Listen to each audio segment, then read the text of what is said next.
Hello, Namaste, and welcome to Jainila's Myth, History, and Recipe. And it's time once again to know about a stupefying and perplexing myth. It's time to visit a new astounding destination, and it's also time to relish a new innovative dish. And all these three things will be connected to each other as usual. So let's begin. I'm Jainila, an edupreneur, a farmer, an artist, and a novelist of historical fantasy. I try to incorporate elements of mythology, history, and suspense in order to bring an amazing read in front of you all. My first novel, Lost in Mari Rise of a Mesopotamian Demon, is available on all major sites, and there's also a Kindle edition to it. This novel is about the connection between Indus Valley and Mesopotamian civilization and their mythologies and monuments. I'm also an avid traveler and have visited many historical and natural wonders. My travels have taught me about different cultures, their histories, mythologies, and recipes. This channel of mine, Myth, History, and Recipe, is the culmination of all the knowledge that I've gained through that. Before we start with today's topic, I want to inform you that although many of today's religions are monotheistic and believe in one God, ancient religions were polytheistic and believed in many gods. During ancient times, people of all the cultures prayed to natural elements like the sun, the moon, the rivers, etc., which we call as mythology today. Personally, I believe that it is the mythology that brought people of different cultures on the same platform and they were very much in alignment with each other. Hence, there were no religious conversions and no race to prove the superiority of one's own gods. In short, mythology is one thing that can unify all the people on this separatist planet together, which is very much the need of the hour. In today's video, we are going to know about Lord Ganesh or Bhagwan Ganesh of Hinduism or the Sanatan Dharma. Hinduism is the oldest surviving religion on the earth and it is thousands of years old and it has its own nature worship which people call as mythology. But Hindus do not consider it as mythology, they consider it as reality and facts. So now let's begin with the story of Lord Ganesh that we are going to know about in this video. So Lord Ganesh, the son of Hindu god Lord Shiva and goddess Parvati, and Lord Shiva is one of the trinity gods of Hinduism. As you can see in this picture, it's very blissful to behold the beautiful idol of Lord Ganesh. He is depicted with small mouth, one tusk, a hand, a palm which is giving blessings. He has large ears, small eyes. He has a long trunk and he also has a big belly. These unique features of Lord Ganesha advise us about how we should live our lives. Big head says think big, small mouth says speak less, one tusk says preserve the good, large ears talk about listening more, small eyes say concentrate more, long trunk talks about the strength of adjustability in life, and the big belly depicts peacefully digesting every good or bad of life. Now let's begin with the legend of the birth of Lord Ganesh. As you know, Lord Ganesh is the son of Lord Shiva and goddess Parvati, and their abode is on Mount Kailash, which is in the Himalayas. Now once it so happened that goddess Parvati was alone at Mount Kailash since Lord Shiva was away fighting the demons to save the world. Since the goddess was lonely, she decided to have a son, and with the help of turmeric paste, she created a boy and then breathed life into him. She named this boy as Ganesh. Now, after creating Ganesh, goddess Parvati wanted to take bath, so she instructed little Ganesh to guard at the door and not let anyone in. Ganesh obediently went at the door and started guarding it. Just then, Lord Shiva returned back and saw Ganesh. He wondered who he was. Ganesh, as instructed by his mother, would not allow anyone in, and so refused to let in Lord Shiva either. What followed was a fight between them, and at the end, an angry Lord Shiva beheaded Ganesh with his spear. Now, goddess Parvati went in deep sorrow and shock when she saw that Shiva had beheaded her son. She demanded her son's life back from him. Lord Shiva realized his mistake. He ordered his army to bring the head of the first person they met on the way. They met an elephant on the way, and hence Ganesha's body got the head of an elephant. Goddess Parvati got shocked when she saw her son with an elephant's head. She got worried about who would respect her son with that appearance. She expressed her fears to Lord Shiva. Lord Shiva granted a boon to Lord Ganesh and declared that before worshipping any god, people will have to worship Lord Ganesh first. Hence, before the Hindus commence with any religious ritual, they have to worship Lord Ganesha first. Ganesh Chaturthi, a festival which falls on the fourth day of the month of Bhadrapada as per Hindu calendar, marks the birth of Lord Ganesh. On this day, the devotees of Lord Ganesh bring his idols at their homes and worship him. Idols of Lord Ganesha are placed on beautifully decorated pedestals and worshipped.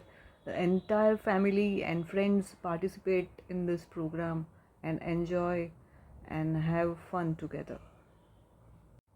On the 10th day, the idol of Lord Ganesh is taken in a procession with the chants echoing Ganpati Bappa Moria Purcha Varshi Lokarya, and it appeals to Ganpati Bappa to come early the next year. Finally, they immerse the idol of Lord Ganesh in water, and the sounds of Ganpati Bappa Moria Purchavarshi Lokarya continuously echo all around the place. It is a very emotional moment for everyone because they take care of the idol for so many days, and finally they have to submit the idol of Lord Ganesh to the waters. This act of immersing the idol of Lord Ganesh in water is called the Visarjan.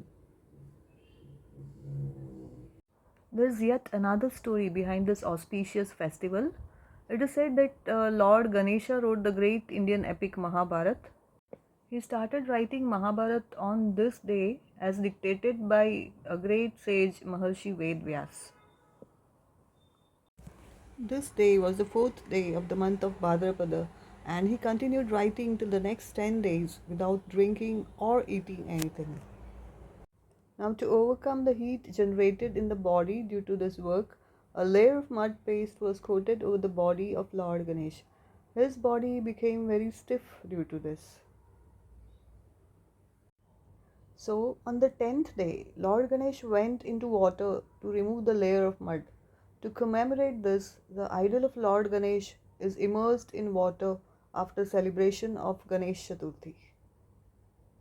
Lord Ganesha's vehicle is the mouse, and there's a very interesting legend behind it. So let's know about this legend. Once a demon named Gajmukhasur created havoc in the world by troubling people. Lord Ganesha defeated him and made him his vehicle Mushukraj the mouse. Let's see one more legend that depicts the deep intellect and devotion of Lord Ganesh towards his parents Lord Shiva and Goddess Parvati. Once Rishi Narad gave a celestial fruit to Lord Shiva and Goddess Parvati, and both Ganesh and his brother Kartikeya wanted that fruit. Lord Shiva suggested that the one who travels around the whole world thrice and returns first should get the fruit. So Kartikeya set out on his vehicle, the peacock, and was confident of winning the contest. Lord Ganesh was sure that he would not win since his vehicle was a mouse and wouldn't be able to compete with a peacock. So Lord Ganesha had a brainwave. He went around his parents thrice and said that he had gone around the world 3 times because the entire world was within Lord Shiva and Parvati. Lord Shiva was very pleased with this gesture of Lord Ganesh and so gave the celestial fruit to him. He had won the contest due to his extraordinary intellect. Today, Lord Ganesh is widely revered as a remover of obstacles and thought to bring good luck. He is the patron of arts and sciences and the god of intellect and wisdom. Looking at history, The festival of Ganesh Chaturthi has played a significant role in unifying the people of India against Islamic invaders and the British colonialists. The Maratha ruler Shivaji Maharaj initiated this 10 days festival in the 17th century to fight against the Mughal rule in India. Similarly, centuries later, freedom fighter of India Lokmanya Tilak initiated this festival in the early 20th century to unify the people of India against tyrannical British colonialists. The worship of Lord Ganesh is famous not only in India but in many parts of Southeast Asia as well. This beautiful open temple of Lord Ganesh is near the Central World in Bangkok, Thailand. Modak is the favorite sweet of Lord Ganesh, and in today's recipe section we are going to learn how to make modak. Let's see the ingredients for making modaks, and this will make around 20 modaks. So for stuffing, take half coconut and then steam it and then shred it. Take equal amount of dry fruits as the half coconut, and then add cottage cheese, which is half the quantity of coconut. You can add sugar as per taste. And now for the outer covering, take 2.5 cups of water, 2 cups of rice flour, 2 teaspoons of sugar and 1 teaspoon salt. First, mix all the ingredients for the stuffing to get the stuffing ready. Now for the outer covering, boil water in a saucepan, add salt and sugar in it, and when it boils, finally add rice flour to it. Mix it well. Cover the saucepan for 10 minutes and also turn off the flame. After 10 minutes, transfer the mixture to a kneading pan, and after the mixture cools down, knead soft dough out of it. Make small balls from the dough, flatten them and add the stuffing to them. Finally seal them and give the shape of dumplings. After all the dumplings are ready, steam them, and after rolling them in hot ghee, modaks are ready to be eaten. Modak is the favorite food of Lord Ganesh and is offered to him as prasad. It is a very delicious Indian sweet dish. With this, we come to the end of this video. Myths and legends teach us to respect the nature and make us good human beings. They should not be misunderstood. In fact, we should respect the natural elements as gods for the betterment of our planet. If you have liked my method of presenting the myth, the history, and the recipe, please don't forget to like, subscribe, share, and comment. Thank you.